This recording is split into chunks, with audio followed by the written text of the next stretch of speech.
అరే బిడ్డ, నేను కేసీఆర్ శిష్యుని, నేను భయపడే ప్రసక్తే లేదు.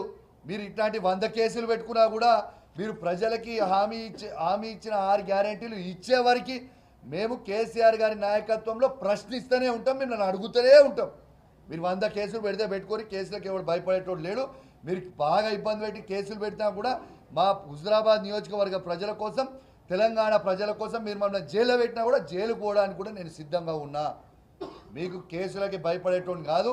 ఖచ్చితంగా మీ 6 గ్యారెంటీలు ఇచ్చే వరకు నా గొంతు విప్తూనే ఉంటా, మిమ్మల్ని ప్రశ్నిస్తూనే ఉంటా, మీకు అడ్డము తిరుగుతూనే ఉంటా.